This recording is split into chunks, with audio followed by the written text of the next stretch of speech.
my research is based on how timbre is affected across cultures. So to first understand what timbre is, you have to go back to the history of musical instruments. Musical instruments were first used by hunter-gatherers as communication or fear tactics against animals.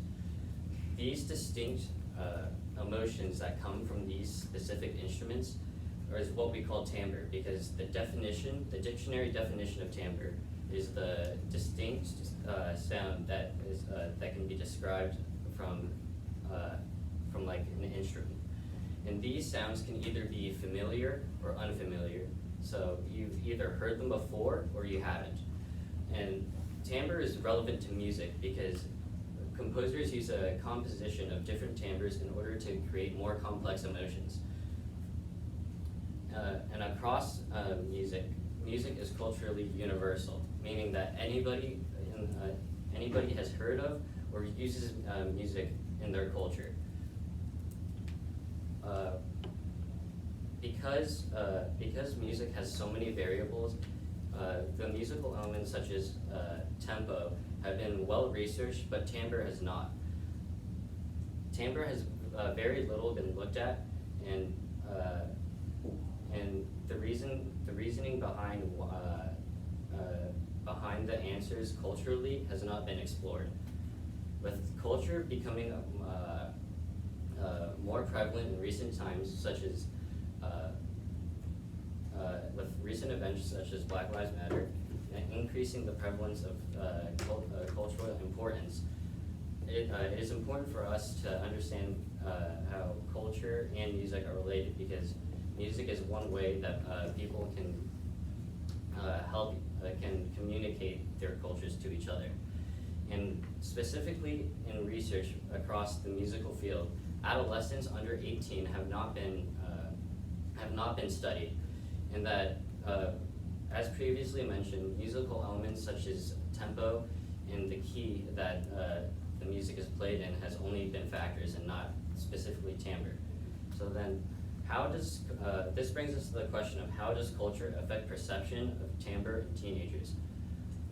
To first understand how emotion plays a role in this, you have to look at the different elements as I was explaining. So in Webster and Ware's study, in which they looked at different musical elements and their effect of emotional arousal being the emotional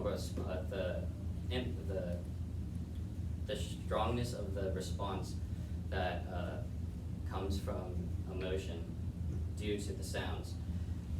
They found that higher tempo was related to happier sounds, while sad was related to lower tempo. Same thing can be, this can be applied with musical element preferences. In Debrada's study, she looked at how personality traits were related to perception of certain musical elements. This was one of the first times that culture or the person in themselves were looked at specifically for why they chose an emotional response. And another element would be time of listening. As explained earlier about arousal, there would be less arousal if people were listening to longer clips of music that were specifically not familiar to them.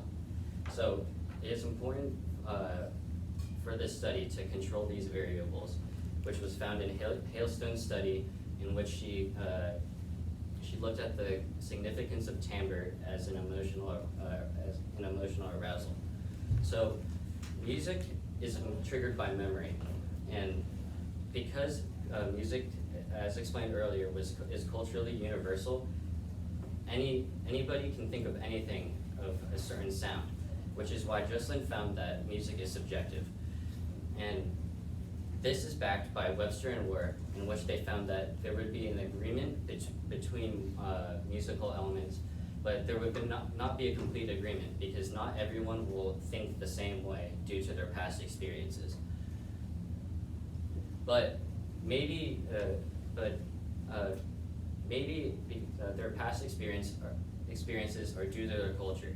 So culture has very faintly been explored as in musical perception. So when listening to unfamiliar sounds or unfamiliar timbre in Wang's research between Chinese classical and Western music listeners, in which they listened to the opposing music, they found that timbre was culturally specific, but they never found out why. And then for familiar timbre, Dobrada found that found that when listening to familiar sounds, there is more of an emotional response when it comes to listening to music. So when looking at other research, such as Webster and Ware, they only analyze the responses based on the musical elements and not why the participants specifically chose that emotion. So that is why we're looking. I'm going to do a quantitative correlational study in order to find out how what outside factors in a person's culture might influence their choices. And to accomplish this, a survey will be used with a Google folder attached with audio files in it. And then for the audio clips, as previously mentioned, the length of an audio clip decreases the arousal or the emotional response within somebody. So 10 seconds was best found to be used in Mikula's and Vondovich's study. And then for the total number of clips, it would be divided into 4. So that is why we would have 16 total audio clips. So 4 for each emotion, and 4 sections for each emotion, and 4 different questions with different instruments, which would be my variable for timbre. So for the survey format, I would ask background questions regarding their musical experience, race/ethnicity, preferred music genre, socioeconomic status, and their age. And then from there would be 4 more sections regarding with the audio clips. There would be, as previously explained, there would be 4 questions per section, each question being a different instrument, but keeping the same emotion. And each of the, and then for these audio clips, they were found based on Waria's and Tsunoda's study, in which they analyzed popular music on YouTube, in which they categorized it into strong emotional responses. So for the 4 emotions, it was happiness, sadness, fear, and peacefulness. These were chosen based off of Dobrada's study and Webster and Ware's study, because those were the 4 emotions that were chosen. And then, as listed on the screen, Test Drive was used for happiness. It's Been a Long Time was used for sadness. Lacrimosa was used for fear, and Peacefulness was used for Can You Hear the Music. These were selected because of the algorithm. These were popular in the YouTube algorithm. There is a very likely chance that teenagers would have heard these sounds before, and it'd be a familiar timbre to them. And this would increase the prolonged attention for them, because teenagers may not want to participate fully in this survey. And then that previous research used subjective reasoning when choosing their music.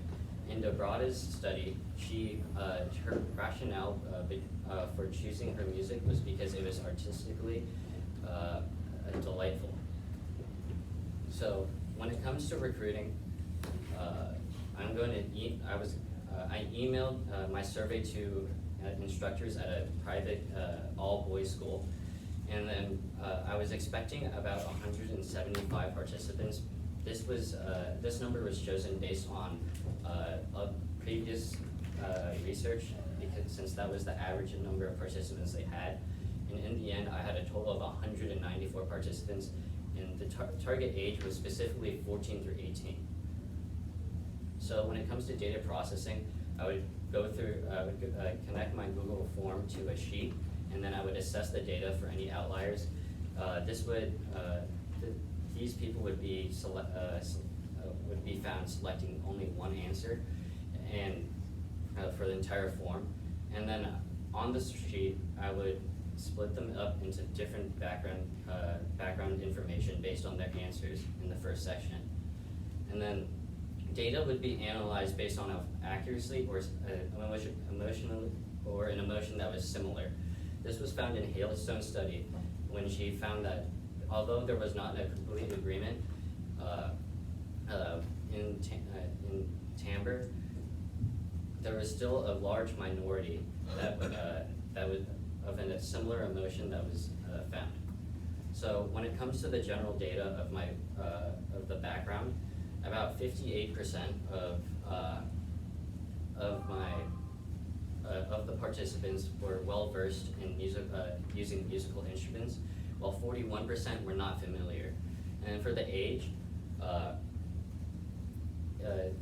as seen in the top right, I tried to get it as evenly split as possible, but we ended up having more 15 and 16-year-olds. Same thing goes for race and ethnicity. Because we go to a private all-boys school, the majority of the demographic were white. And then music genre, in red, the most prominent one was hip-hop. So for each instrument, you can also, it is seen that on the screen are accuracies based on the specific instrument and the amount of experience that the participants marched. So whether it was experienced or non-experienced. And then for race and ethnicity, you can also see that white, you can see each category: white, Latino/Hispanic, Asian, Black, and other. Other was combined. Other is a combination of a small demographic of Pacific Islanders and Alaskan Natives, because there were so few. And then for the results for emotion, there are 3 different trends. One, in the top right, is more of a 50-50 split, while in the top left, you can see that there was a more even distribution among the emotions. And then in the bottom one, you can see that there is a more complete agreement, as explained in the literature review, that was going to be expected. But again, there's also a stronger minority in the minorities. So one of the main factors that I was looking at in my research question was age. Compared to Hailstone's study, there was a 30% overall accuracy deficit compared to hers. But when combined peacefulness response, which was seen to be most similar to happiness and sadness by participants, participants seemed to have a higher accuracy than that of Hailstone's. And for the age, 17-year-olds had the highest accuracy with around 56%, while 16-year-olds had a lower accuracy of around 49% of the intended emotion.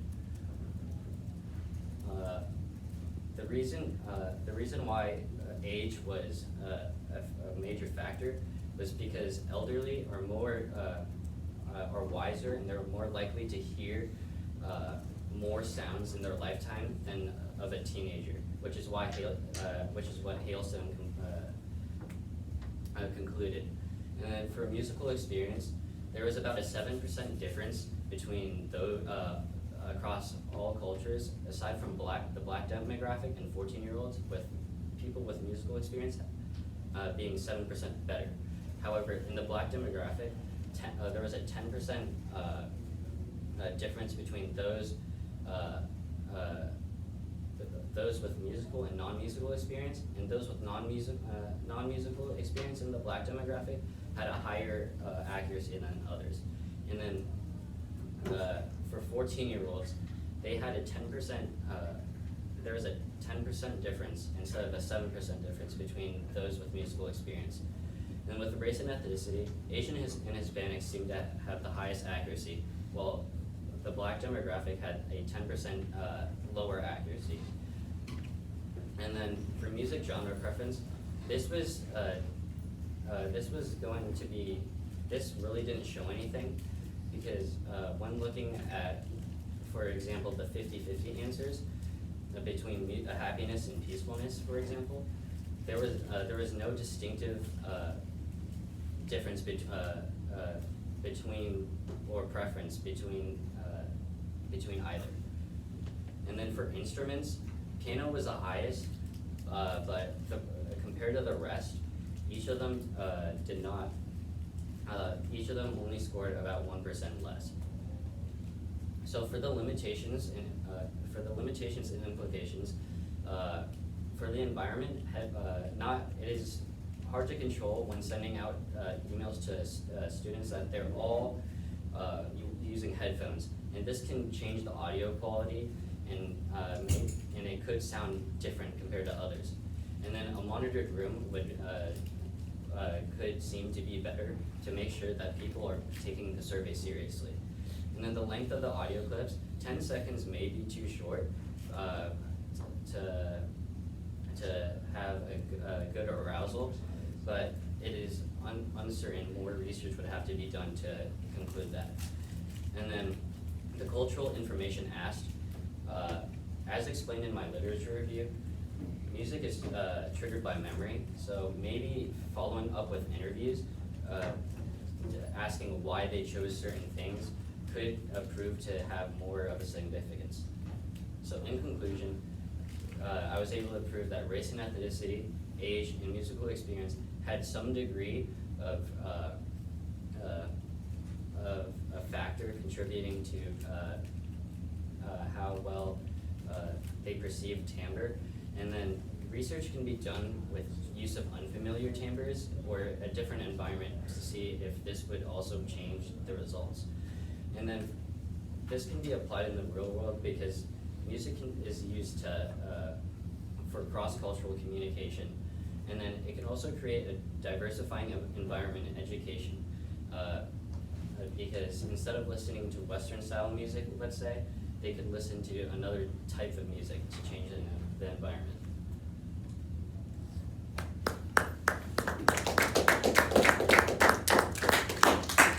Thanks, Ryan. So the panel's got 3 questions for you, and I'll go ahead and start. So, how did your review of the methods of the other scholars you looked at help to inform the method that you employed? Tell us a little bit about those connections.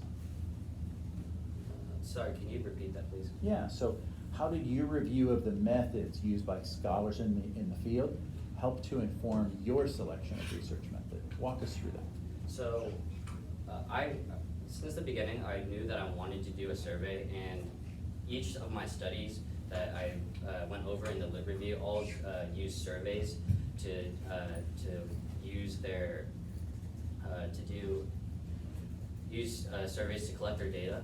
But something that they did mention in all of their limitations was the environment, similar to me, and having a controlled environment with all headphones and having the room monitored. But the reason why I chose not to do this was for a larger population in my when doing my method, and that the probability of people wanting to come after school to take my survey, which would take about 5 minutes, they would probably not do that. And this was also seen in the other studies, so it was actually kind of straightforward when it came to choosing my method. Terrific. And then as a follow-up question, how did the limitations, some of the things you just talked about, how does that influence the new understanding that you're communicating in your conclusion? Like, how do the limitations pull back from the strength of your conclusion? Tell us about that. Well, as explained previously, the audio quality is not always the same. And timbre is the distinct quality of the sound to certain people. So if the quality is different from one person to the other, this can limit this could limit the response, because it could be slightly different, and they could also answer slightly different compared to the actual sound that is being played. Okay. Talk about research skills, if you could. What did you develop in doing this project, and how can we apply that in the future?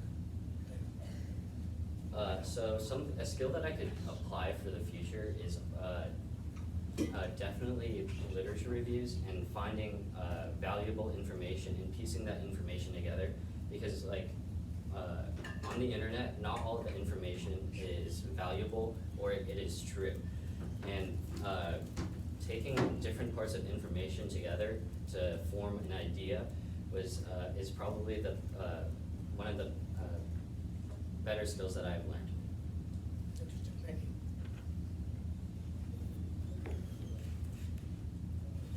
you. Terrific.